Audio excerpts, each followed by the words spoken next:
रखे हैं, एक तो बड़ा गर्मा गर्म और यूं एक दूसरे पे इल्जामात लग रहे हैं। हुब्बुल वतनी का जो एक खेल है वो फिर से उसका आगाज़ हो चुका है। किसने वीज़े दिए, क्यों वीज़े दिए, बड़े बड़े तकलीफ और परेशानी में है। मुझे समझ नहीं आती कि क्या ये हम अपने अवाम को बेवकूफ़ समझते हैं।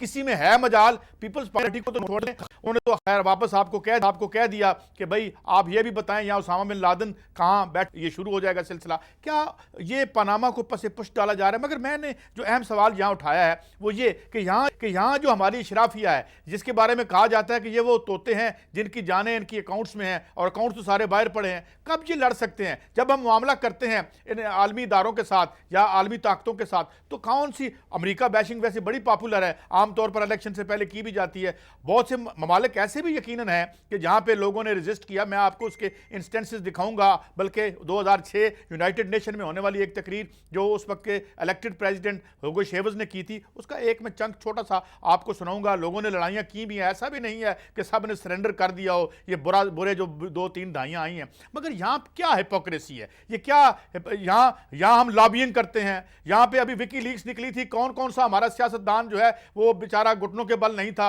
यहाँ पे जो फजलुर रहमान साहब कहते थे जी अमेरिका के साथ भी बात हो सकती है, और बहुत सारी बैकग्राउंड बातें जो यहाँ मैं कोट नहीं कर सकता। बाद हमारे दोस्तों ने हमें जो बताई कि ये कैसे मामला करते हैं, एन पैटरसन ने क्या क्या नहीं कहा और ये क्या। तो ये जो एक सारा माहौल आज बना हुआ है, इससे एक तो हम देखेंगे कैरेक्टर क्या है आज की इस इशराफिया का, जिसके कब्जे में हमारे ज़राए पैदावार हैं, यहाँ की सारी रियासत है और यहाँ के लोगों की डेस्टिनियाँ और तकदीरें जिनके हाथों में हैं, ये क्या सिलसिला है। इसके साथ थोड़ा सा एक पहलू और भी मैंने जोड़ा है, क्योंकि ये जो कुछ हुआ यहाँ पे पंजाब यूनिवर्सिटी में, एक बहुत बड़ी तवील जदोजहद और दास्तान है यहाँ पे तालिब इल्मों की। और ख़ास तौर पर मैंने इफ्तिखार अहमद साहब को भी आज मदऊ किया है, क्योंकि वो सहाफ़त के साथ साथ एक उनकी सियासत का भी पहलू था। ये कहानी कहाँ से कहाँ डीजनरेट होकर पहुँची, ये नज़रियात से और लोगों की ज़िंदगियाँ तब्दील करने से यहाँ कब्ज़े ग्रुपों तक कैसे पहुँची, हाउसिंग सोसाइटी तक कैसे पहुँची, और कैसे अब और वही मामला ऊपर भी है। ऊपर सियासतदानों को देख लें, सारे कारोबारी हजरात हैं, भेस बदल के सियासतदान बने हैं।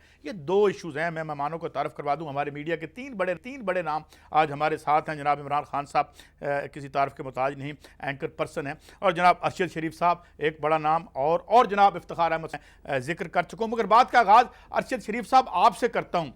ठीक है, ये जो हमारी तारीख रही है, इसमें जुल्फ़िकार अली भुट्टो का भी हम देखेंगे, शायद वाहिद लीडर था जिसने किसी हद तक रजिस्ट किया। यूनाइटेड नेशन में उन्होंने एक करारदाद भी फाड़ी। ये बाकी हमारी सब की क्या औकात है, ज़रा बताएं ना। ये विकी लीक्स जब आई थी तो ये क्या क्या करते फिरते होते हैं इक़्तिदार की भीख के लिए, कैसे कैसे हम अमेरिकन डिप्लोमेट्स के आगे खजल होते रहते हैं। असल कहानी क्या है अरशद शरीफ साहब? बिल्कुल काजी सईद साहब, आपने अपने इब्तदाइया में सारी चीज़ें बयान कर दी और बहुत अच्छी तरह से आपने समराइज़ किया। जब आप अशराफिया का जिक्र करते हैं तो हमारी अशराफिया में शायद ही कोई ऐसे लोग हों जो कि किसी ना किसी तरह से किसी ना किसी बैरूनी मुल्क से किसी ने कोई मरात ना लियो।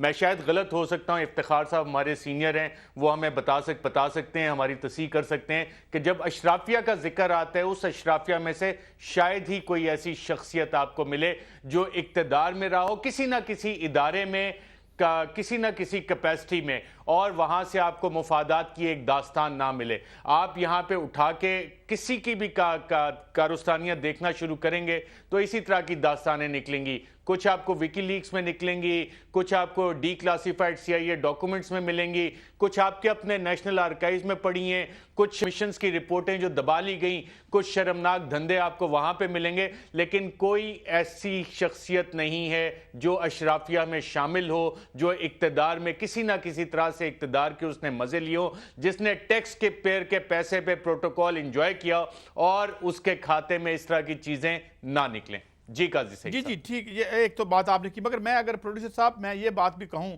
कि यहाँ पे जो स्ट्रगल होती रही है, इस स्ट्रगल में एक नाम जो मैं अक्सर लेता रहता हूँ, शायद उसे मेरा बाइस भी आप समझ लें, मगर क्या करें, अब मिसालें खाल मिलती हैं। अगर मैं इफ्तिखार साहब की तरफ पढ़ूंगा, मगर इससे पहले अगर ज़रा हुगो चेवेज़ की वो छोटी सी स्पीच दिखा दें, क्योंकि उन दिनों में जी मैं अगर दिखा सकेंगे, जी हाँ जरा ये देखिएगा। मेरे ख्याल से ये किताब सबसे पहले हमारे अमेरिका में मौजूद भाइयों और बहनों को पढ़नी चाहिए, क्योंकि खतरा उनके घर में मौजूद है। शैतान उनके घर में ही मौजूद है, शैतान खुद ही उनके घर में मौजूद है, और कल शैतान यहाँ आया था। बिल्कुल यही। जी हाँ, बिल्कुल यहाँ, और आज भी यहाँ गंधक की बू आ रही है। ये मेज जिसके सामने आज मैं खड़ा हूँ, कल ख़वातीनो हज़रात इस रोस्टम से अमेरिका का सदर, जिसको मैं शैतान कह रहा हूँ, यहाँ आया था, जो ऐसे बात कर रहा था जैसे वो दुनिया का मालिक है। Welcome back. ये थोड़ी सी चीज़ हमने आपको दिखाई 2006 में, हुगो चेवेज़ प्रेसिडेंट थे। इन्होंने ये बात क्यों की, इसकी थोड़ी वजाहत कर दूं। वो इसलिए कि 2002 में इनका तख्ता उल्टा गया, इन्होंने CIA की तरफ इशारा किया, सफ़ीर को बाहर निकाला। बाद में इनके अपने अवाम ने वहाँ आके इनके महल को घेर लिया, जहाँ पे एक टोडी या एक जो कठपुतली था उसे सदर का हल्फ उठाया जा रहा था, वो भागा और ये दोबारा वापस आ गया। ये मैंने सिर्फ एक मिसाल दी है कि सिर्फ यहाँ जो बेहमीती की मिसालें नहीं हैं, गैरत की मिसालें भी ग्लोब पे मौजूद हैं। जी इफ्तिखार अहमद साहब, आप उस दौर में थे जब यहाँ सियासत प्रो अवाम थी, अभी आप सहाफत में नहीं आए थे, और यहाँ पे जुल्फ़िकार अली भुट्टो खड़े हुए हमने देखा, और फिर एक रेस्ट इज हिस्ट्री। अब आप कैसे कंपेयर करते हैं, और क्या आज ये जो कहते हैं अमेरिका के वीज़े आपने दिए हमने नहीं दिए, इनमें से कोई एक दूसरे से मुख्तलिफ है जनाब इफ्तिखार अहमद साहब? पहले बात ये जो दोनों फ्रीकैन हैं, वीज़े देने वाले और वीज़ों की बात करने वाले, इनकी कोई हैसियत नहीं थी इस सोसाइटी और इस माशरे में, और ये कभी भी दोनों शख्स अशराफिया में शामिल नहीं थे। दोनों का कराची से तल्लुक़ है, एक इस्लामी जमीयत तलबा से तल्लुक़ रखता था और दूसरा एक फिल्म के सिनेमा ओनर के मालिक का बेटा था। ये वो लोग थे जो वहाँ पे शाफिया थे। इनमें से एक शख्स ने पाकिस्तान की होने वाली प्राइम मिनिस्टर और उसकी वालदा की इंतहाई वाहियात किस्म की तस्वीर छाप कर अपना कद बढ़ाने की कोशिश की बात कर रहे हैं, और मैं किसी की बात भी नहीं कर रहा, कद बढ़ाने की कोशिश की। और देखिए हमारे मुल्क में क्या है जिसको आप अशराफिया कह रहे हैं, उनकी कदरें क्या हैं, यानी कि उनके दामाद ने उनको एक अहम ओहदे पर फाइज किया और उनकी घरवाली को प्रेसिडेंसी में रख लिया। तो ये कोई अशराफिया तो नहीं है, माफ कीजिएगा। अशराफिया किसको कहते हैं? अशराफिया जिस अशराफिया नहीं, मैं पहले यार ये मुझे क्या बात करने दो, ये आप खुद ही फैसले कर लो। आप बताएं ना, मैं आप जो डिगो की बात कर रहे हो, तो क्या उस एग्जाम्पल को सामने रख के मैं टर्की में जो वाकया हुआ है उसको मैं उसमें फिट इन करूं, तो क्या टर्की के जो हुक्मरान हैं, क्या वो सतह के हुक्मरान है जिस सतह का हुक्मरान वो था जिसका आप हवाला दे रहे थे? देखिए बहुत सारी एग्जाम्पल्स को हम एक जगह पे इकट्ठा ना करें। पाकिस्तान की प्रॉब्लम यह है, मुश्किल ये है कि हम एक करप्ट माशरे का हिस्सा हैं, हम उसका जुज़ हैं, और हमारे में जुर्रत और हिम्मत नहीं है कि हम उस करप्ट माशरे के ख़िलाफ़ बगावत करें। 1970 के अंदर जो बहस चल रही थी 68, 69, 70 में पाकिस्तान के अंदर, वो राइट और लेफ़्ट की बहस थी। और मैं आज जब लियाकत बलोच के बारे में सोचता हूँ, या फरीद पराशा के बारे में सोचता हूँ, या अमीरुल अज़ीम के बारे में सोचता हूँ, तो मैं उनको आज के तहरीक तालिबान पाकिस्तान के मुकाबले में 1000 दर्जे बेहतर इंसान समझता हूँ। वहाँ पे हम बहस कर रहे थे नज़रियात के ऊपर। एक नज़रिया ये था कि पाकिस्तान जब बनाया गया तो इसको बनाने का मकसद इसलिए कामयाब नहीं हो सकता था कि जो लोग वहाँ पे बसते हैं वो मुसलमान नहीं हैं। ये एक पॉइंट ऑफ व्यू था। हमारा पॉइंट ऑफ व्यू ये था कि जो पाकिस्तान में इंसान बसते हैं वहाँ पे दो किस्म की चीज़ें हैं, एक गरीब है और एक अमीर है। एक वो हैं जो लूटे जा रहे हैं, एक वो है जो लूटने वाले हैं। ठीक है। वो कहते थे कि आप लोगों को इस बात का हक नहीं है कि आप जागीरों की खात्मे का मुतालबा करें, आपको इस बात का हक नहीं है कि आप सरमायाकारों से कहें हम सरमाया आपसे वापस ले लेंगे, आपको ये हक नहीं है क्योंकि उनको ये हकूक मिले हुए हैं। ये एक डिबेट थी, और इस डिबेट के दरमियान बहुत बड़े झगड़े भी हुए, झड़पें भी हुई, और इतनी ज़्यादा पोलराइजेशन हुई कि पूरा का पूरा पाकिस्तान उस पोलराइजेशन का शिकार हुआ, जिसके नतीजे में 1970 के जो इंतखाबात है, न सिर्फ मशरक़ी पाकिस्तान बल्कि मगरबी पाकिस्तान में, हैरान कुन बात है, ये पोलराइजेशन दोनों तरफ पे आप बात जारी रखिएगा, बाएं बाजू के आप बात जारी रखिएगा। अभी आपने एक बात कही कि मुआशरा, हमें करप्ट मुआशरा जो है वो दरपेश है। अच्छा, अब जब हम मुआशरा कहें तो इसमें वो भी क्लास आ गई जो हैव नॉट्स की है और वो भी आ गई हैव्स की। ये करप्शन तो रियासत के इदारों में है। हैव नॉट्स पहले करप्ट नहीं थे। हैव नॉट्स पहले करप्ट नहीं थे। वो तो करप्ट होके क्या कर लेंगे? हो गए। नहीं, क्योंकि उन्होंने देखा कि इस मुआशरे में तो जिंदा रहने के लिए बेईमानी कोई बुरी बात ही नहीं है। हाँ। तो कोई ज्यादा बिजली चोरी कर रहा है, एक बड़ी कंपनी वाला बिजली चोरी करता है, डायरेक्ट अपना तय करके एक्शन के साथ, हाँ। और जो छोटा है मैं हूं, मैं लैंडमैन के साथ मिलकर बिजली चोरी कर रहा हूं। अच्छा, बिल्कुल ठीक है। जाहिर है, जब आपकी बिजली, आपकी ज़िंदगी और आपकी ज़िंदगी को गुजारने के ज़राए ये होंगे कि आप 8,000, 9,000, 10,000, 12,000 रुपया कमाएं, और जो अरब हाँ कमाते हैं वो तो चोरी करें बाय कंपल्शन, और नीचे बाय नॉट कंपल्शन तो नहीं है, उन्हें ज़रूरत नहीं है। मगर मैं आगे बढ़ता हूँ और एक और दिखाते हैं हम आपको यहाँ पे जो फुटेज है यहाँ पे, बल्कि मेरे दोस्त रऊफ कलासरा का एक क्लिप है, ये देखते हैं, फिर मैं आता हूँ जनाब इमरान खान साहब की तरफ। आपको रेमंड डेविस वाला केस याद होगा, हमारी एस्टेब्लिशमेंट ने इस पे इतनी ह्यूमन कराई मीडिया के जरिए पैदा की, और हमारी एजेंसी जो थी उसमें उन्होंने ही ये लोगों को फोन कर करके वो बता रहे थे कि क्या लाइन लेनी है।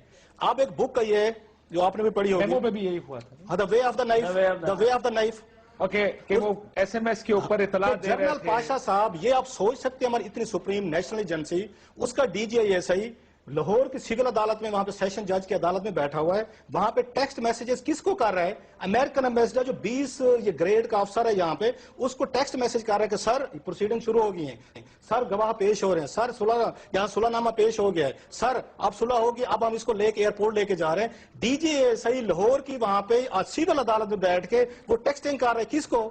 वहां पे एम्बेसडर को, और पाकिस्तानी मीडिया को किस लाइन पे लगाया हुआ है? और शाह महमूद कुरैशी का पॉलिटिकल कैरियर तबाह करवाया इसी मामले पे कि मसरूफ खड़े हो गए कि मैं तो जनाब पता नहीं हीरो बन रहा हूं, एक एजेंसी मेरी सपोर्ट पे खड़ी है, मैं नया जुल्फकार अली भुट्टो बन रहा हूं। सो मैं ये कह रहा हूं कि हमारे एस्टेब्लिशमेंट का तरीका है, अमेरिकन के साथ अपनी डील्स करनी होती हैं, और वो बुक पढ़ने वाली रिवीलिंग है कि कैसे उन्होंने टोटल उसकी डिटेल लिखी है कि पाकिस्तान की जो हमारी एजेंसी के सरबराह थे, ये कैसे अमेरिकन को वहां बैठ के उनकी हेल्प कर रहे थे, और ऑन फेस हम लोग। जी ज़रा ये था थोड़ा सा ये बात भी सामने आई, और मुझे जनाब इमरान खान साहब, क्या डबल स्टैंडर्ड्स हैं हमारे?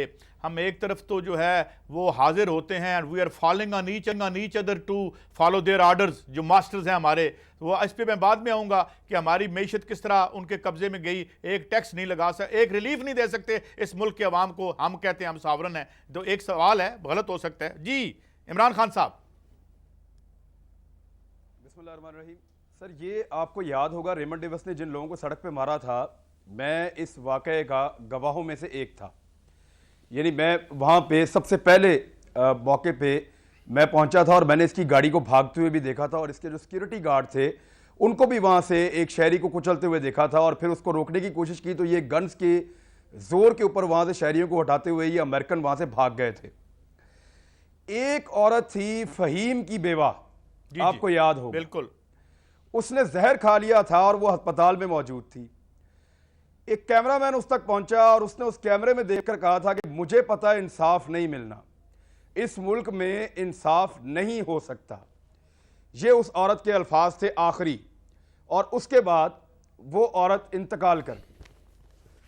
उसने खुदकुशी की, जहर खाया, उसके पास एक छोटा बच्चा उसके पेट में था, ये 2 जानें चली गई और वो औरत इंतकाल कर गई। उसके मरने के बाद साबित हुआ कि वो सही कह रही थी, रियासत झूठ बोल रही थी।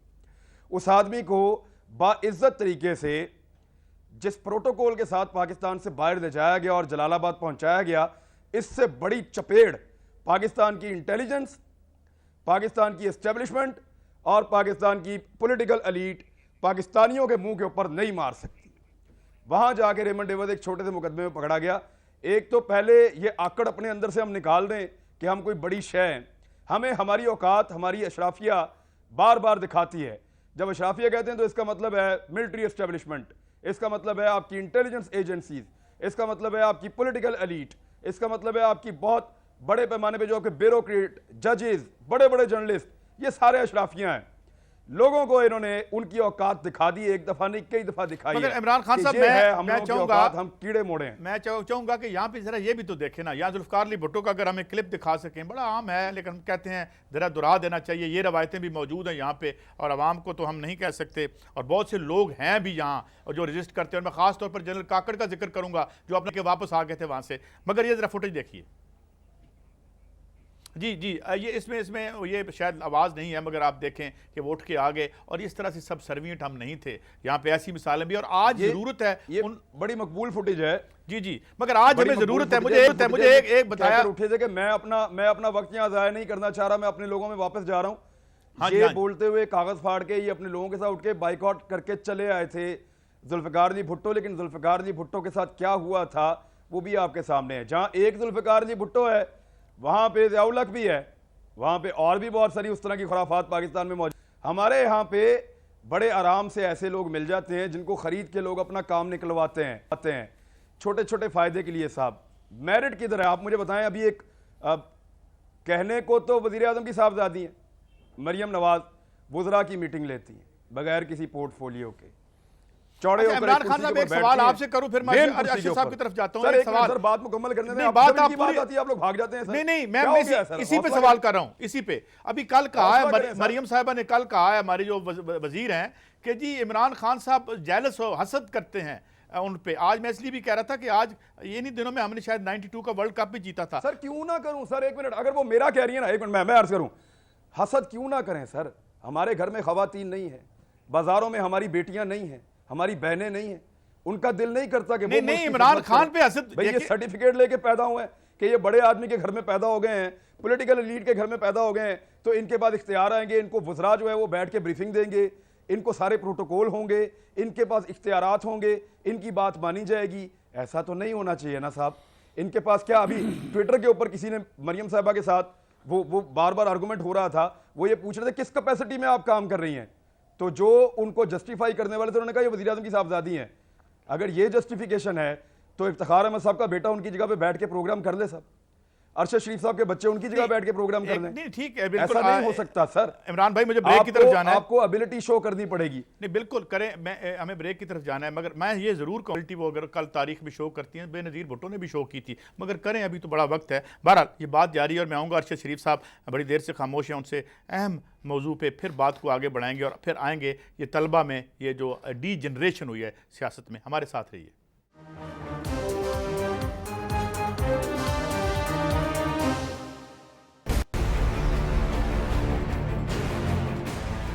हालात और तब्दील होता सियासी मंजरनामा,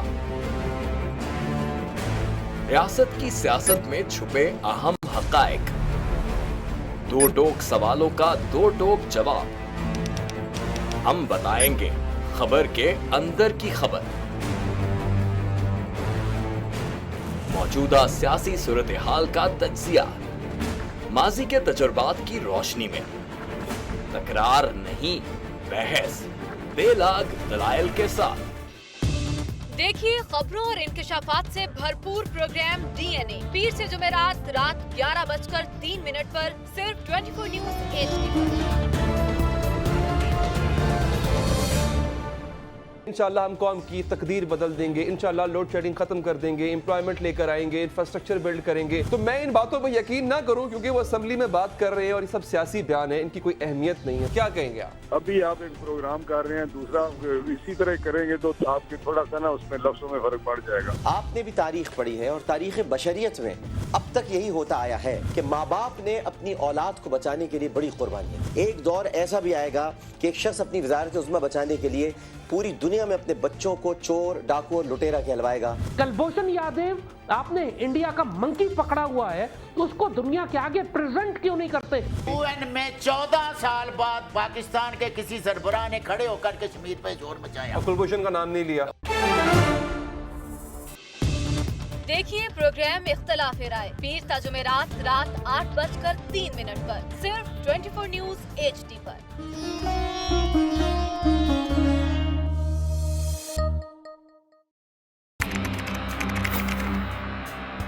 खोज रगों में जहर उतारने वालों की, बेगुनाहों का खून बहाने वालों की, अगवा की हो वारदात या फंदे पे झूल रही हो लाश, और कैसे रुकेंगे खवातीन की तरफ बढ़ते हाथ। पहुंचेंगे हवालात अब सब धोखेबाज।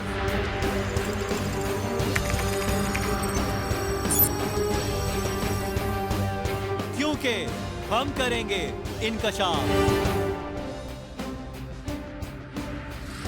देखिए प्रोग्राम इनकशाफ हफ्ते और इतवार की रात 10:03 पे सिर्फ 24 न्यूज HD पर।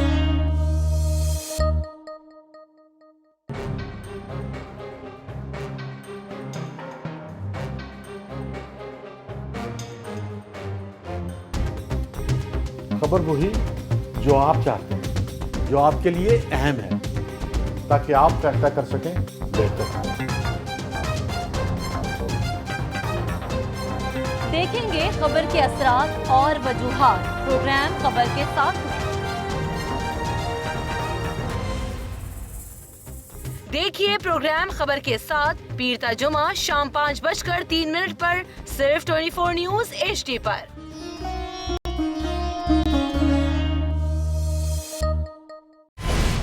पैनामा लीक्स में अभी तक $55 बिलियन पाकिस्तानियों का आइडेंटिफाई हुआ है। हमारे मुल्क की औरतें जो हैं वो टॉर्च लाइटों में अपने बच्चे जनने पे मजबूर हो गई। क्या अभी ये गारंटी है कि आगे ऐसा वहीं पे नहीं होगा या कहीं और पे नहीं होगा? सच्ची बात है कि मेरे पास तो आपकी किसी बात पे जवाब नहीं। जहांगीर तरीन की सियासत खतरे में पड़ गई थी जब उनको ये बताया गया कि उन्होंने कर्जे माफ करवाएंगे। हमारे यहाँ का अदालती निज़ाम अगर सौलत मिर्जा को फांसी देता है, उस आदमी को क्यों छोड़ देता है जो सौलत मिर्जा बनाने वाला? क्या कोई भी करप्ट सियासतदान जो है उसकी चोरी जो है उसको पकड़ने से जमहूरियत खतरे में पड़ती है, इंसाफ खतरे में पड़ता है।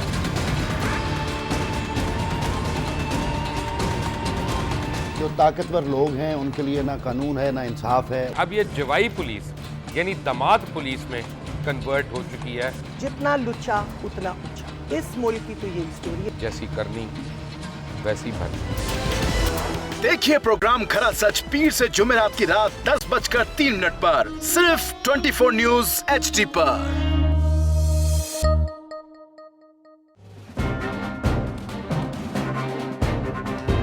लिखते रहे जुनू की हिकायात खून चुका,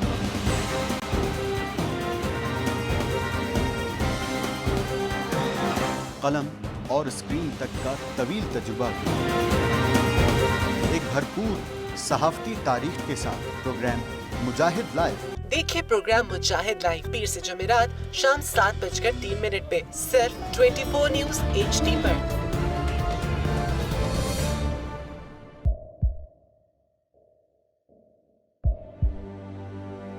आवाजों के शोर में मकासद गुम हो जाते हैं।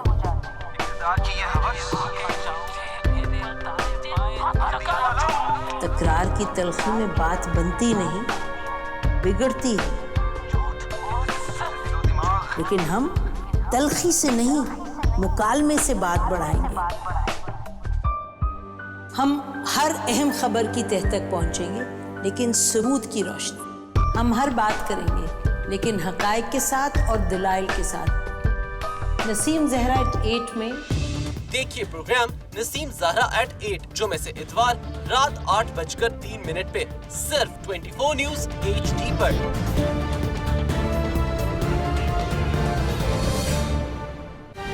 पैसा कहाँ से आया जहाँ से फ्लैट्स खरीदे गए? नवाज शरीफ साहब ने कहा जो ऐसा पैसा होता है अपने नाम पर कोई भी नहीं रखता। बंदा कहे कि मैंने पैसे दिए हैं और दूसरा बंदा कहे कि मैंने लिए हैं, तो तीसरा बंदा ऑब्जेक्शन कैसे कर सकता है? दलदल है जिसमें प्राइम मिनिस्टर साहब की फैमिली जितना उससे निकलना चाह रही है उतना ही उसमें धंसते जा रहे हैं। PMLN की तरफ से कि हम इतने सबूत दे चुके हैं, इनके 3 नस्लों का हिसाब दे दिया है। 3 नस्लों के सबूत इन्होंने ये दिए हैं कि तीनों ने माल बनाया। मुसलमान ममालिक के हवाले से डोनाल्ड। Welcome back. बड़ा अजीब तुरफा तमाशा ये है, चंद दिन पहले खबर और भी थी कि जनाब इंतहाई हक हलाल के पैसे और शबाना रोज़ मेहनत के कमाए हुए अल्ताफ़ हुसैन साहब के पैसे सरकार बरतानिया उन्होंने वापस करके लौटा दिए हैं। चेक कर लिए, ये बिल्कुल साफ़ सुथरा मामला था। इधर अगर हम देखें तो हम ये देखते हैं कि हकानी साहब के बारे में जिस तरह इफ्तिखार अहमद कह रहे हैं, क्यों वीज़े दिए, मुस्लिम लीग नून वाले मुल्क की सालमियत की वजह से बड़े परेशान है। हकानी साहब ये कहते हैं कि भाई जो कुछ बाकी मांदा रह भी गया है वो अमेरिकन एस्टैब्लिशमेंट की उंगलियों पर नाचो, एजेंसियों की उंगलियों पर नाचो तो अच्छे बच्चे बन जाओगे। मगर इसके साथ एक सिलसिला और चल रहा है। मैं आज की खबर अरशद शरीफ साहब आपकी तरफ आता हूं। 19 कनाल 11 मरला ज़मीन वक्फ अमलाक की, ये कल एक बड़े अच्छे चैनल पे चली है ये खबर, जिसमें ये लीज पर दी गई है 30 साल के लिए। ये है हज कैंप की ज़मीन जो कि 5,07,587 रुपये मरला दी गई है। ये सरकारी कीमत के लिहाज से 70% कम है और जो इसकी मार्केट की कीमत है वो 847% कम पे दे दी गई है। ये ज़मीन का इसका कोई सालमियत से ताल्लुक़ नहीं होता। सवाल ये है कि ऊपर की लड़ाई अपनी जगह, नीचे का खाता चला जा रहा है। ये बताएं और क्या क्या हो रहा है और इस पर क्या कमेंट है आपका जनाब अरशद शरीफ साहब? काजी सईद साहब, ये तो आपके पास एक दस्तावेज आ गया, मेरे पास ऐसी भी इतलात हैं और काफ़ी सारी लिस्टें भी मौजूद हैं कि कुछ लोग जो आजकल आपको सुप्रीम कोर्ट के बाहर भी उनमें से चंद चेहरे नजर आए थे, वो उन्होंने भी इस बहती गंगा में हाथ धोए हैं। जो पंजाब के अंदर पटवारी का कल्चर है और बहुत सारे पटवारी जो है, तहसीलदार जो है, उनको ये खाते बहुत अच्छी तरह पता है कि जनाब पंजाब हुकूमत की कौन सी ज़मीन किस तरह से लेनी है, किस पे किस तरह से कब्जा करना है, उसको रेगुलराइज किस तरह से करना है। और ये हज़ारों एकड़ में फैला हुआ खेल है जो करोड़ों रुपए का, करोड़ों अरबों रुपए का खेल है। इस तरह की ज़मीनों पर कब्जा करना, उनको सस्ता डिस्पोज ऑफ करना, फ्रंट कंपनीज बनाना, उसके पीछे कहीं ना कहीं जब आप लिंक देखेंगे तो ऊपर आपको ये 25-30 खानदान मिलेंगे जिनके बिजनेस कंसर्न्स भी एक जैसे हैं, जिनकी आपस में रिश्तेदारियां भी हैं तमाम जगह पे, और वो तमाम इंस्टीट्यूशन में मौजूद हैं, चाहे वो फौज में हो, चाहे वो अदलिया में हो, चाहे वो सियासत में हो, चाहे वो ब्यूरोक्रेसी में हो। और मिलकर फिर एक ऐसा तिगनी का नाच नचाया जाता है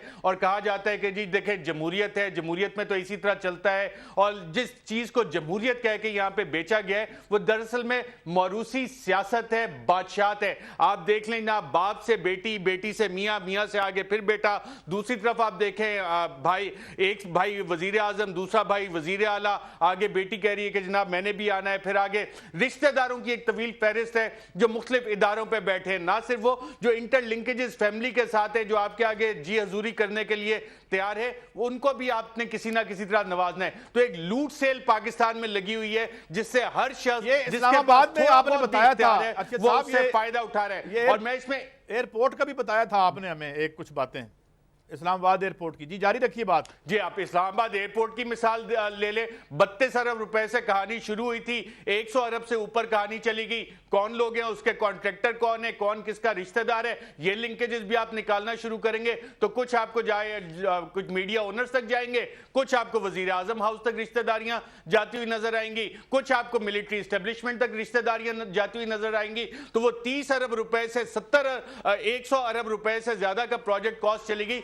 और अब वहां पे जी मजीद जमीनें एक्वायर की जाए क्योंकि हमने एक और रनवे बनाना है, उसमें फिर आप अरबों के खांचे मारेंगे। तो ये एक प्रोसेस हमने बनाया हुआ है अपनी अशराफिया के लिए। और इसमें सिर्फ जो हमारे असल हीरो है वो गरीब पिसी हुई आवाज जो कि आवाज तक नहीं बुलंद कर सकती, क्योंकि डेली वो एक जंग लड़ रहे होते हैं, जिंदा रहने की जंग लड़ रहे होते हैं। और उनको हमने बेवकूफ बनाया हुआ है। ठीक है, काम चल रहा है, लोगों की लगी हुई है रोजियां। और बाकी जो आपने हुसैन हक्कानी का जिक्र किया, सिर्फ हुसैन हक्कानी नहीं है, इस तरह के आप उठा के देखें जो कॉमन थ्रेड इनमें जा रहा है, चाहे वो डॉन लीक्स हो, चाहे वो मेमो गेट हो। और इसके पीछे जितने लोग हैं, जो इमरान ने बहुत अच्छा सवाल उठाया, आपने एक अदद क्लिप भी उठाया, वो तमाम लोग इसमें मुलव्विस है पाकिस्तान की सॉवरेनिटी को कंप्रोमाइज करने के लिए। बिल्कुल ये काम शायद इसमें हमारी जीन्स का भी कुछ असर है, क्योंकि जब हम अपनी तारीख 1947 से पहले की उठा के देखते हैं तो वो लोग जो साहब बहादुर के साथ खड़े थे, जो साहब बहादुर की फौज के साथ लड़ रहे थे, उसके बाद जिन लोगों को सर के खिताबात दिए गए,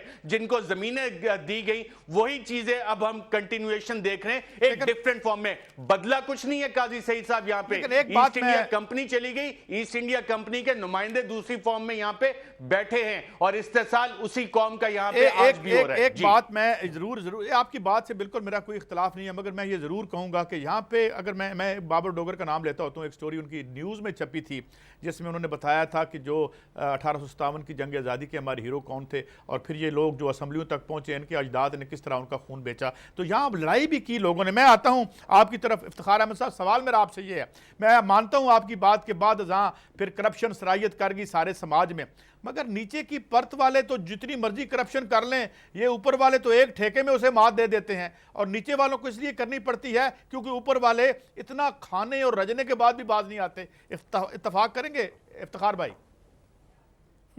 मैं तो इस वाहियात निज़ाम के बारे में आपसे कभी भी इत्तफाक नहीं करूँगा, लेकिन मुझ जैसा आदमी भी इस निज़ाम के अंदर अपना गुजारा कर ही रहा ना। मैं तो बिलीव ही नहीं करता था इन चीज़ों में जिनमें मैं खुद आज शामिल हूँ। मैं बिलीव ही नहीं करता था कि ऐसी जमहूरियत में जो जमहूरियत 22 ख़ानदानों के बजाय इस मुल्क का सारा पैसा, तमाम दौलत, ज़ेर ज़मीन दफीने, सब के सब कुछ लाख अफराद के हाथों में चले जाएं। लेकिन फिर भी मैं इस जमहूरियत के लिए लड़ता हूँ, इसके लिए टॉक शो में जाता हूँ, इसके लिए जब मुझे मौका मिलता है मैं प्रोपेगेट करता हूँ, लोगों को समझाने की कोशिश करता हूँ कि पोलिंग स्टेशन पर जाओ और वोट दो। तो मैं भी इस जुर्म में उतना ही शरीक हूँ इस वक्त जितने हम सारे हैं। देखें, जो खराबी इस वक्त है उसका रास्ता अब मुझे तो कोई नज़र नहीं आता कि हम इससे कैसे जान छुड़ा पाएंगे। आप मुझे ये ना कहिएगा कि मैं बददिली फैला रहा हूँ। मैंने इस पर बहुत गौर किया है, बहुत गौर किया है। मैंने अपने मोहल्ले की सतह पर इसको देखा है कि मैं यार यहाँ पे क्या बेहतरी हो सकती है। फिर मैंने इसको 4 मोहल्लों की शक्ल पर देखा है। फिर मैंने अपने गांव के जो सबसे छोटे यूनिट्स हैं हमारे, मैंने उनमें बैठ के घंटों लोगों से बात की है। मैंने उनकी उनकी उनकी जो दलाइल हैं वो सुने हैं कि वो क्या कह रहे हैं, क्या उनमें कुछ जज्बात रह गए हैं, क्या वो पाकिस्तान में बिलीव करते हैं, क्या वो पाकिस्तानी हैं भी, या वो भी सिर्फ पेट भरने के लिए काम करने वाली एक मशीनें हैं जिनके ऊपर गोश्त और पोस्त है। ये बहुत अजाब है मेरे दोस्त जिसमें फंस गए हैं। जब बात करते हैं किसी तरफ को बात जाने लगती है तो उसी वक्त उल्मा एक से एक नया मसला खड़ा कर देते हैं। उन तमाम मामलात को जो तयशुदा हैं फिर से उसको बाहर लाते हैं ताकि लोग किसी अमल इसकत करप्शन के बारे में पाकिस्तान के अंदर जितनी बड़ी कंपेन अब चली है, इससे पहले ना ये कंपेन आप लोगों ने चलाई, ना मेरी उम्र के लोगों ने चलाई, ना मेरी नस्ल के लोगों ने चलाई। ब्रेक लेनी है इफ्तिखार भाई, आपकी बात मुकम्मल करूंगा। एक मिनट, लेट मी और मुझे फकरा तो मुकम्मल कर दो प्लीज। क्या इस कंपेन से हम कुछ मुस्बत नताइज हासिल कर सके हैं? ये वो सवाल है कि अगर इसका जवाब नफी में है तो फिर मामले पे हमें असर नो गौर करना होगा कि क्या हम कर सकते हैं, क्या कर सकते हैं हम। नाज़रीन, एक ब्रेक की तरफ जाना है, मगर ये बात तो बड़ी है। लेकिन क्या कह जाऊंगा, ये किनारे फलक का स्याह तरीन गोशा, यही है मतला माह तमाम कहते हैं। उम्मीद तो नहीं खत्म कर सकते, मगर जब आऊँगा तो इमरान खान साहब से पूछेंगे कि अवाम ज़िंदगी का कोई नेमुल बदल नहीं, हमने आगे तो जाना है, उम्मीद भी रखनी है, तब्दीली भी हमें चाहिए, मगर कैसे। हमारे साथ रहिए।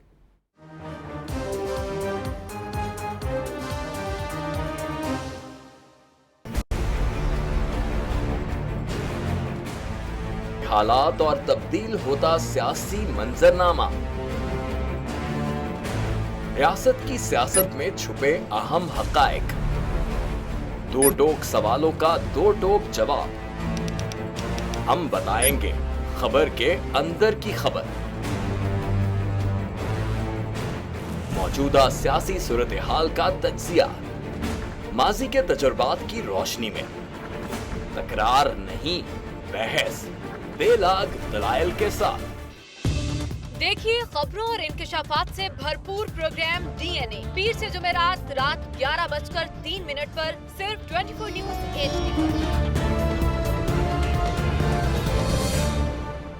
इंशाल्लाह हम कौम की तकदीर बदल देंगे, इंशाल्लाह लोड शेडिंग खत्म कर देंगे, एम्प्लॉयमेंट लेकर आएंगे, इंफ्रास्ट्रक्चर बिल्ड करेंगे। तो मैं इन बातों पर यकीन ना करूं क्योंकि वो असेंबली में बात कर रहे हैं और ये सब सियासी बयान है, इनकी कोई अहमियत नहीं है। क्या कहेंगे आप? अभी आप एक प्रोग्राम कर रहे हैं, दूसरा इसी तरह करेंगे तो आपके थोड़ा सा ना उसमें लफ्जों में फर्क पड़ जाएगा। आपने भी तारीख पढ़ी है और तारीख बशरियत में अब तक यही होता आया है कि माँ बाप ने अपनी औलाद को बचाने के लिए बड़ी कुर्बानियां। एक दौर ऐसा भी आएगा कि एक शख्स अपनी वज़ारत उज़्मा बचाने के लिए पूरी दुनिया में अपने बच्चों को चोर, डाकू और लुटेरा कहलवाएगा। कुलभूषण यादव, आपने इंडिया का मंकी पकड़ा हुआ है, उसको दुनिया के आगे प्रेजेंट क्यों नहीं करते? UN में 14 साल बाद पाकिस्तान के किसी सरबराह ने खड़े होकर कश्मीर पे जोर मचाया। कुलभूषण का नाम नहीं लिया।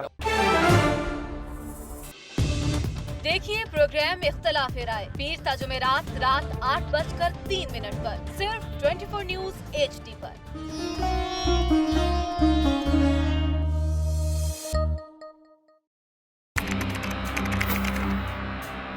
खोज रगों में जहर उतारने वालों की, बेगुनाहों का खून बहाने वालों की,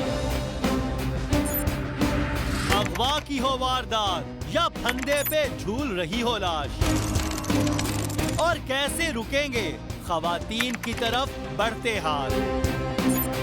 पहुंचेंगे हवालात अब सब धोखेबाज।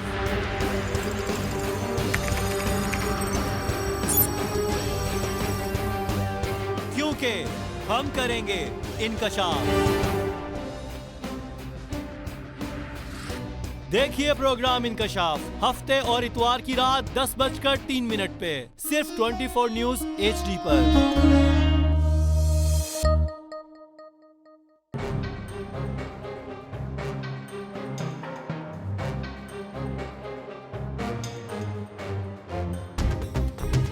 खबर वही जो आप चाहते हैं, जो आपके लिए अहम है, ताकि आप फैसला कर सकें बेहतर।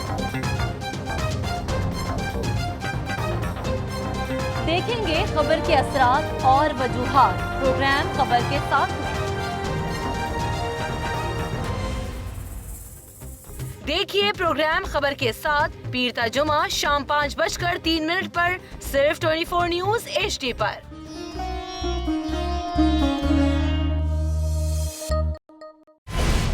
पैनामा लीक्स में अभी तक $55 बिलियन पाकिस्तानियों का आइडेंटिफाई हुआ है। हमारे मुल्क की औरतें जो हैं वो टॉर्च लाइटों में अपने बच्चे जनने पे मजबूर हो गई। क्या अभी ये गारंटी है कि आगे ऐसा वहीं पे नहीं होगा या कहीं और पे नहीं होगा? सच्ची बात है कि मेरे पास बात की किसी बात का जवाब नहीं। जहांगीर तरीन की सियासत खतरे में पड़ गई थी जब उनको ये बताया गया कि उन्होंने कर्जे माफ करवाए हैं। हमारे यहाँ का अदालती निज़ाम अगर सौलत मिर्जा को फांसी देता है, उस आदमी को क्यों छोड़ देता है जो सौलत मिर्जा बनाने वाला? क्या कोई भी करप्ट सियासतदान जो है उसकी चोरी जो है उसको पकड़ने से जमहूरियत खतरे में पड़ती है, इंसाफ खतरे में पड़ता है।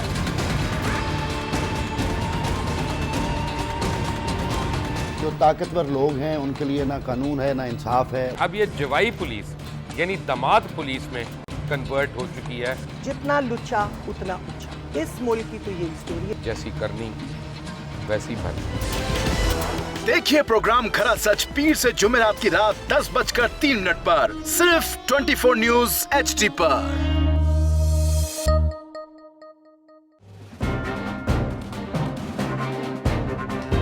लिखते रहे जुनू की हिकायात खूं चुका,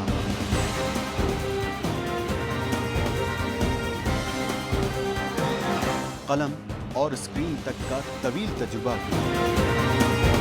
एक भरपूर सहाफती तारीख के साथ प्रोग्राम मुजाहिद लाइव। देखिए प्रोग्राम मुजाहिद लाइव पीर से जुमेरात शाम 7:03 पे सिर्फ 24 न्यूज HD पर।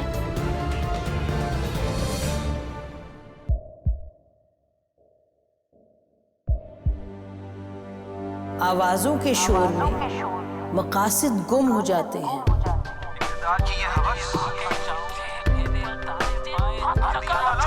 तकरार की तलखी में बात बनती नहीं, बिगड़ती है। लेकिन हम तलखी से नहीं, मुकालमे से बात बढ़ाएंगे। हम हर अहम खबर की तह तक पहुंचेंगे, लेकिन सबूत की रोशनी। हम हर बात करेंगे, लेकिन हकायक के साथ और दलाइल के साथ।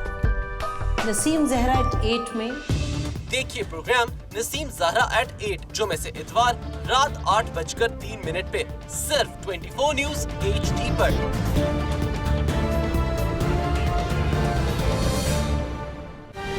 पैसा कहाँ से आया जहाँ से फ्लैट्स खरीदे गए? नवाज शरीफ साहब ने कहा जो ऐसा पैसा होता है अपने नाम पर कोई भी नहीं रखता। बंदा कहे कि मैंने पैसे दिए हैं और दूसरा बंदा कहे कि मैंने लिए हैं, तो तीसरा बंदा ऑब्जेक्शन कैसे कर सकता है? दलदल है जिसमें प्राइम मिनिस्टर साहब की फैमिली जितना उससे निकलना चाह रही है उतना ही उसमें धंसते जा रहे हैं। PMLN की तरफ से कि हम इतने सबूत दे चुके हैं, इनके 3 नस्लों का हिसाब दे दिया है। 3 नस्लों के सबूत इन्होंने ये दिए हैं कि तीनों ने माल बनाया। मुसलमान ममालिक के हवाले से डोनाल्ड ट्रंप ने खुद बातें की, वो भी बहुत खतरनाक लगती हैं। डोनाल्ड ट्रंप ना कोई कानूनदान है, ना वो पेशेवर सियासतदान है। बिल्कुल ऐसे ही जैसे कि खेल का खिलाड़ी हो और उसकी शोहरत बन जाए।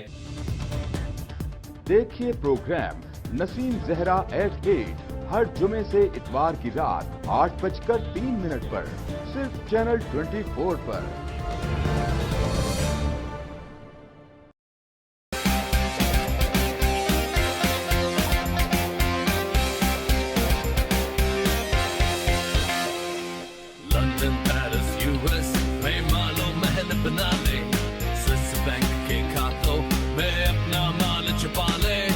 सड़कों पर लाकर सीटा तो मेरा नाम शबाज शरीफ नहीं। Very funny. इन ऐवानों को गिरा दो। हमेशा हुकूमत के रिंग पे स्टैंड बैठ गए हुए हैं। और कोई शर्म होती है और कोई हया होती है। लैपटॉप और मेट्रो बस की जमहूरियत है।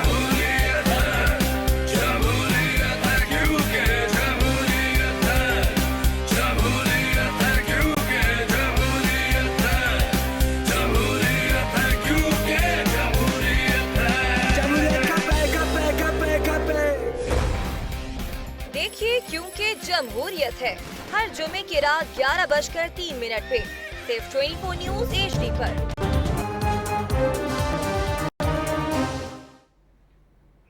Welcome back. इमरान खान साहब, मैं एक बात शेयर करना चाहता हूँ पहले अपने शब्द।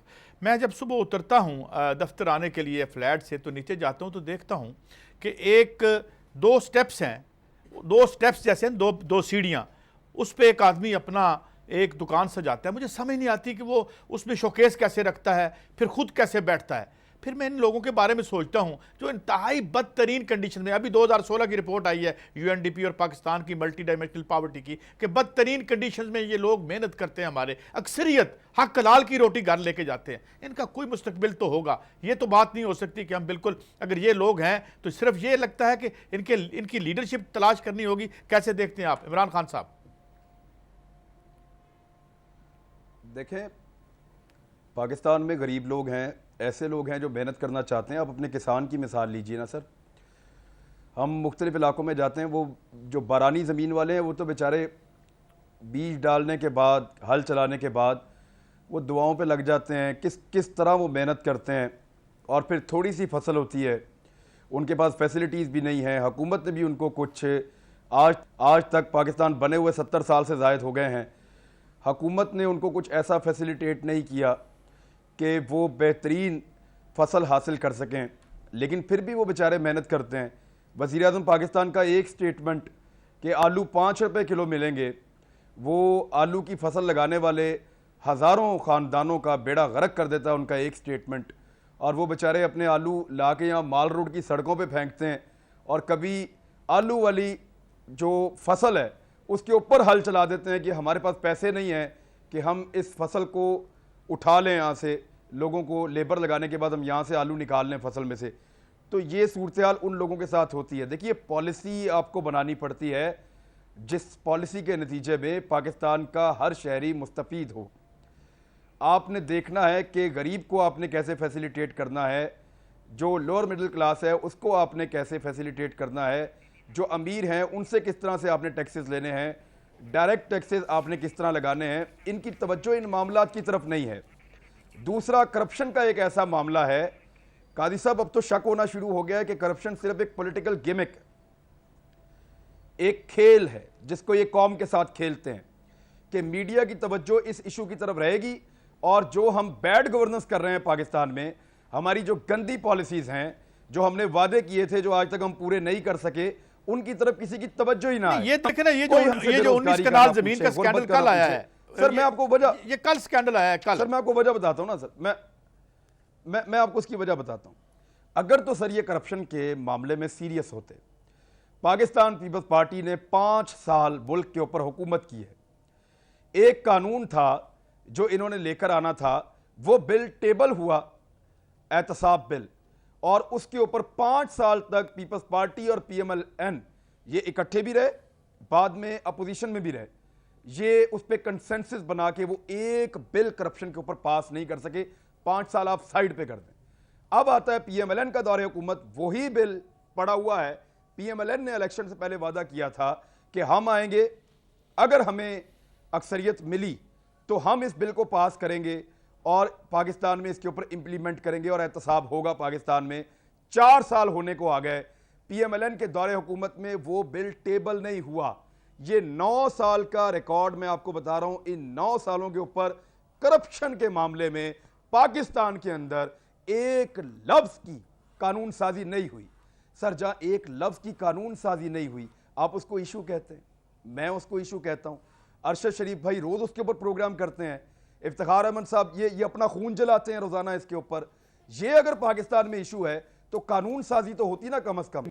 ये मेरा इशू है सर, लेकिन कानून साजी अगर कर भी लें, हुक्मरानों का इशू नहीं है सर। नहीं, अगर देख हुक्मरानों का इशू तो फिर ये लगता है ना कि they are very serious about corruption, to do corruption, corruption commit कर। अरशद शरीफ साहब, सवाल जी आप बात ये तो एग्री करते हैं आपसे सर। ये मुझे बताएं, तो एग्री करते हैं। अरशद शरीफ साहब से आप पूछिए। बिल्कुल जी अरशद शरीफ साहब, ये जो मुझे लगता है कि दी ओनली थिंग, एक तो ये गवर्नेंस का मामला भी किसी दिन इस पर बात करेंगे। सवाल ये है कि एक से बाद एक स्कैंडल उठता है और उस पर कोई बात नहीं होती, और जो कानून मौजूद हैं FIA है, नैब है, उसका आप हशर देख चुके हैं, सुप्रीम कोर्ट क्या कह रही है, और वो आके खड़े हो जाते हैं, कहते हैं हम कुछ नहीं करेंगे। सुप्रीम कोर्ट में जाके कहते हैं नो, हम इस पे तो अपील में नहीं जाएंगे। ये जो केस था आपका तौफीक वाला, अरशद शरीफ साहब जी, एक ब्रेक, सॉरी ब्रेक लेनी है मुझे। की हैं वो एक लिहाज से अर्शद भाई याद रखिएगा अपनी बात ना कहीं भूल जाए आपको। ब्रेक के बाद जवाब लेते हैं और फिर इफ्तिखार साहब से भी बात करते हैं, हमारे साथ रहिए।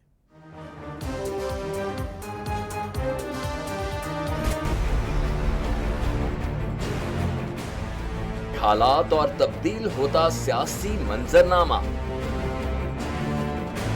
रियासत की सियासत में छुपे अहम हकायक, दो टोक सवालों का दो टोक जवाब। हम बताएंगे खबर के अंदर की खबर। मौजूदा सियासी सूरत हाल का तज्जिया, माजी के तजुर्बात की रोशनी में। तकरार नहीं, बहस बेलाग दलाइल के साथ। देखिए खबरों और इंकशाफात से भरपूर प्रोग्राम DNA पीर से जुमेरात रात 11:03 पर सिर्फ 24 न्यूज HD पर। इंशाल्लाह हम कौम की तकदीर बदल देंगे, इंशाल्लाह लोड शेडिंग खत्म कर देंगे, एम्प्लॉयमेंट लेकर आएंगे, इंफ्रास्ट्रक्चर बिल्ड करेंगे। तो मैं इन बातों पर यकीन ना करूं क्योंकि वो असेंबली में बात कर रहे हैं और ये सब सियासी बयान है, इनकी कोई अहमियत नहीं है। क्या कहेंगे आप? अभी आप एक प्रोग्राम कर रहे हैं, दूसरा इसी तरह करेंगे तो आपके थोड़ा सा ना उसमें लफ्जों में फर्क पड़ जाएगा। आपने भी तारीख पढ़ी है और तारीख बशरियत में अब तक यही होता आया है कि माँ बाप ने अपनी औलाद को बचाने के लिए बड़ी कुर्बानियां। एक दौर ऐसा भी आएगा कि एक शख्स अपनी वज़ारत उज़्मा बचाने के लिए पूरी दुनिया में अपने बच्चों को चोर, डाकू और लुटेरा कहलवाएगा। कुलभूषण यादव, आपने इंडिया का मंकी पकड़ा हुआ है, तो उसको दुनिया के आगे प्रेजेंट क्यों नहीं करते? UN में 14 साल बाद पाकिस्तान के किसी सरबराह ने खड़े होकर कश्मीर पे जोर मचाया। कुलभूषण का नाम नहीं लिया। देखिए प्रोग्राम इख्तिलाफ राय पीर ता जुमेरात रात 8:03 पर सिर्फ 24 न्यूज HD पर।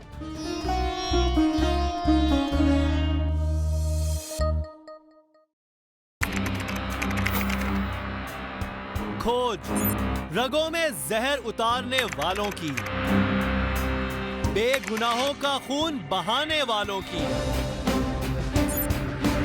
अगवा की हो वारदात या फंदे पे झूल रही हो लाश, और कैसे रुकेंगे खवातीन की तरफ बढ़ते हाथ। पहुंचेंगे हवालात, अब सब धोखेबाज।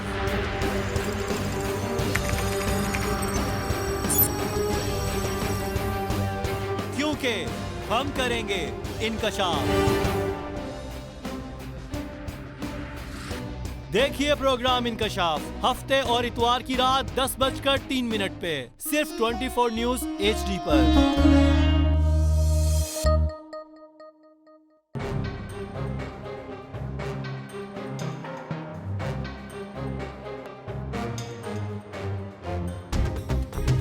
खबर वही जो आप चाहते हैं, जो आपके लिए अहम है, ताकि आप फैसला कर सकें बेहतर। देखेंगे खबर के असरात और वजूहात प्रोग्राम खबर के साथ में। देखिए प्रोग्राम खबर के साथ पीर ता जुमा शाम 5:03 पर सिर्फ 24 न्यूज HD पर।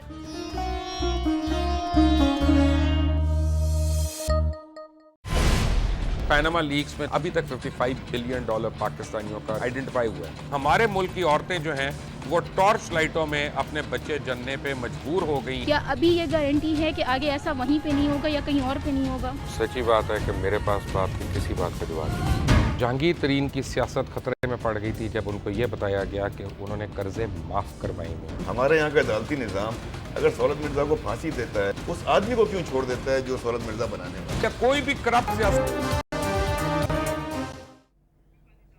वेलकम बैक जी। अच्छा शरीफ साहब, ये जो दो एक तो सवाल मैंने वो किया, मगर साथ एक और बात ज़हन में आई। गुड गवर्नेंस की जो बात है, ये इनके लिए तो बड़ी लिए तो अगर 70% कम पे 5 लाख रुपए मरले पे आपको अंदरून शहर प्लाट मिल रहा है इस मुल्क के जो हुक्मरानों को, तो इससे ज़्यादा अच्छी गुड गवर्नेंस क्या होगी उनके लिए? तो इट्स वेरी वेरी गुड। इत्तेफाक करते हैं जनाब अरशद शरीफ साहब?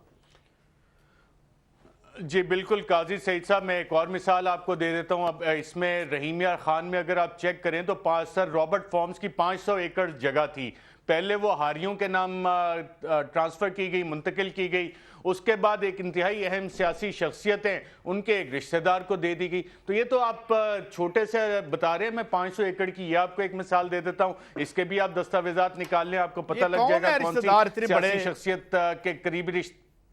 जी मैंने कहा 500 एकड़ रहीम यार खान में सर रॉबर्ट फॉर्म की जगह, जी वो भी आप चेक कर ले। तो इस हवाले से गुड गवर्नेंस इनके लिए तो बेहतर, लेकिन जो आप मिसाल दे रहे थे ना, जो शख्स वो सीढ़ियों पे बैठ के 2 सीढ़ियों पे बैठ के पूरा दिन मेहनत करके हक हलाल की रोजी कमाने की कोशिश करता है, पाकिस्तान के असल हीरो वो हैं। आप करप्शन की बात करते हैं, चले करप्शन जो सियासी जमातें अपोजिशन में होती हैं वो इसको इस्तेमाल भी करती हैं, जैसे इमरान कहते हैं स्लोगन के तौर पे, और गुड गवर्नेंस पे इतना ज्यादा आपको काम नहीं नजर आता, एंटी करप्शन ड्राइव नहीं नजर आती। लेकिन कुछ संगीन जराइम थे जो मैंने नहीं कहे, काजी सईद ने नहीं कहे, इमरान ने नहीं कहे, या हमारे दोस्त इफ्तिखार साहब ने नहीं कहे, जो पाकिस्तान के तमाम इदारों ने कहे। मॉडल टाउन का वाकया हुआ, कत्ल हुआ, रियासती इदारे उसमें मुलव्विस थे। आप मुझे बताएं क्या उस केस का फैसला हो गया? नहीं हुआ। इंसाफ रींग रींग के चल रहा है। उन खानदानों पे क्या गुजरती होगी जिनके लोग, जिनके लवाहिकीन उस हादसे में जान बहक हुए। उस पर एक कमीशन बनाया गया था, जस्टिस बाकिर नजफी का कमीशन।